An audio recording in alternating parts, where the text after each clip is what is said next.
ये प्रोटेस्ट जो डॉग के खिलाफ, मतलब डॉग के खिलाफ मीन्स जो सुप्रीम कोर्ट ने फैसला दिया है और दिल्ली एनसीआर से जो डॉग को उठा के रिलोकेट या पता नहीं कहाँ, जबकि खुद मेनका गांधी ने भी कहा कि कोई शेल्टर है नहीं दिल्ली में। तो जब ऐसे फीडर सब इतनी अच्छी तरह से उनका देखभाल कर रहे थे, बीमार डॉग्स को अपने शेल्टर में रखते थे और लोगों के दिए हुए डोनेशन और खुद के पैसे से जब उतना अच्छा ख्याल रखते थे, तो क्या बनता था इसमें प्रशासन का कि उनको वैक्सीनेट कराएं और स्टेलाइजेशन। इतना तो अपना कर्तव्य निभाना है जो आज तक किसी सरकार ने किया नहीं है, लेकिन उनको उठा के फेंकना बहुत ज़रूरी है, क्योंकि वो रेप नहीं करते, जगह नहीं लूटते, करप्शन नहीं करते और सबसे बड़ी बात है देश को कोई नुकसान भी नहीं करते।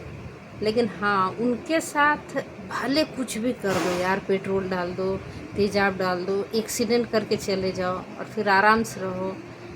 जब रेप करके आराम से रह रहे हैं तो फिर तो डॉग को मार के फेंके। डॉग थोड़ी आपको बताने जाएगा स्टोरी कि कौन मारा और कैसे मारा, वो तो कुछ ऐसे भी नहीं बोलेगा।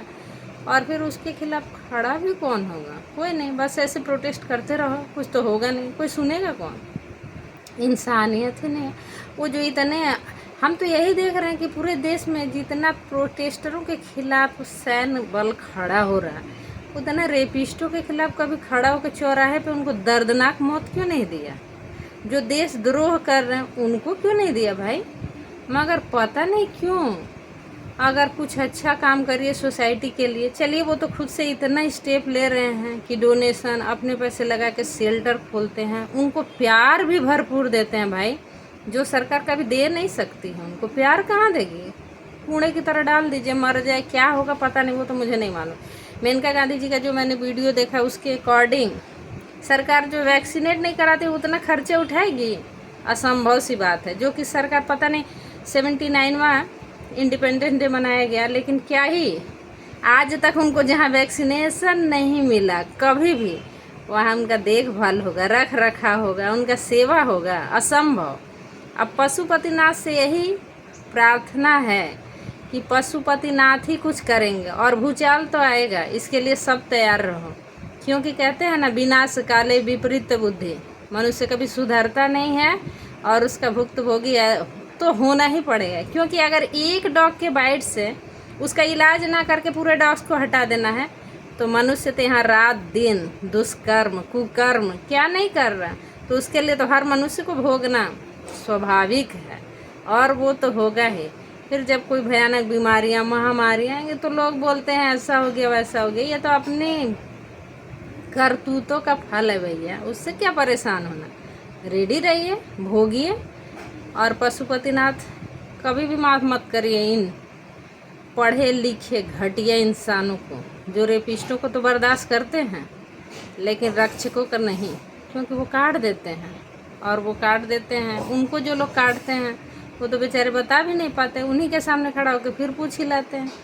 इतने प्यारे हैं आपके बनाए हुए पशु, सभी पशुओं पर, गाय हो, नंदी जी हो, किस ऐसे जीव पे अत्याचार नहीं हो रहा है।